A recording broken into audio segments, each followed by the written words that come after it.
তোমরা অনেক রিকোয়েস্ট করছো সরস্বতী পুজোর জন্য মেকআপ লুক শেয়ার করতে, তাই আজকে সরস্বতী পুজোর স্পেশাল ফার্স্ট মেকআপ লুকটা তোমাদের সাথে শেয়ার করছি। আর আজকের দেখানো এই লুকটা কিন্তু তোমরা যে কোনো কালারের শাড়ি বা চুড়িদারের সাথে ক্যারি করতে পারবে, খুব ইজি। মেকআপ করার আগে স্কিন প্রিপারেশন কিন্তু একদম মাস্ট, তাই ক্লিনজিং, টোনিং, ময়শ্চারাইজিং করতে কিন্তু একদম ভুলবে না। ফেস ওয়াশ করে আসার পর ভেজা টিস্যু দিয়ে আরো একবার মুখটাকে পরিষ্কার করে নিলাম। টোনার হিসেবে গোলাপ জল বা যে কোনো হাইড্রেটিং টোনার কিন্তু ইউজ করে নিতে হবে। এবার আমি ল্যাকমি পিচ মিল্কের এই ময়শ্চারাইজারটা ইউজ করছি। তোমরা তোমাদের পছন্দ মতো যে কোনো ময়শ্চারাইজার কিন্তু ইউজ করবে। সরস্বতী পুজোর মেকআপ যেহেতু দিনের বেলা হয়, তাই অবশ্যই কিন্তু মনে করে সানস্ক্রিন অ্যাপ্লাই করতে হবে। ময়শ্চারাইজার অ্যাপ্লাই করার পরে কিন্তু অ্যাপ্লাই করে নিতে হবে সানস্ক্রিন, দেন 5 মিনিট মতো এগুলোকে অ্যাবজর্ব হওয়ার জন্য টাইম দেবে। এবার অ্যাপ্লাই করব প্রাইমার। তার জন্য আমি মার্সের এই জিরো প্রাইমারটা ইউজ করছি। আমি আজ শুধু টি জোনটাতেই প্রাইমারটা অ্যাপ্লাই করছি, তবে তোমরা চাইলে ফুল ফেসেও অ্যাপ্লাই করতে পারো। চোখের নিচের কালচে ভাব বা পিগমেন্টেশনকে হাইড করবার জন্য আমি স্কিন টোন থেকে এক শেড ডার্কার একটা কনসিলার ইউজ করছি। তোমরা চাইলে অরেঞ্জ কারেক্টারও কিন্তু ইউজ করতে পারো, তবে এই প্রসেসটা করলে কিন্তু বিগিনারদের জন্য বেশি বেস্ট হবে। আর যদি তোমরা লাইট কভারেজের কোনো ফাউন্ডেশন ইউজ করো, তাহলেও কিন্তু তোমরা অরেঞ্জ কারেক্টারকে বাদ দিয়ে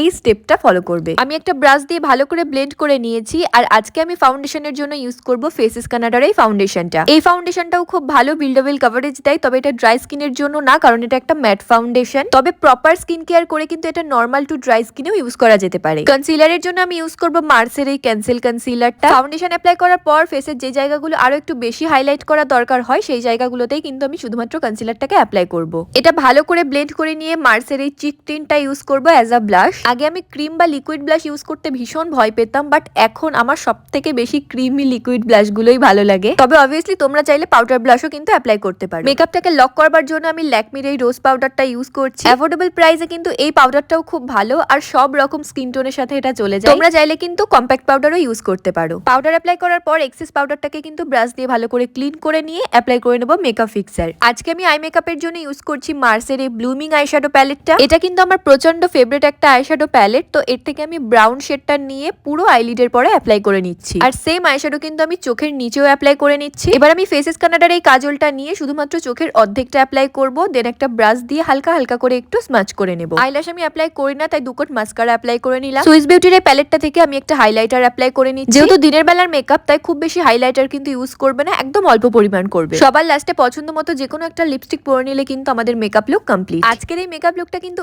একদম ইজি। যারা মেকআপ একদমই করতে পারো না, তারা একটু চেষ্টা করলে কিন্তু এই লুকটা করতে পারবে। আর অবশ্যই কমেন্ট করে জানিও যে ভিডিওটা কেমন লাগলো। দেখা হচ্ছে পরের ভিডিওতে।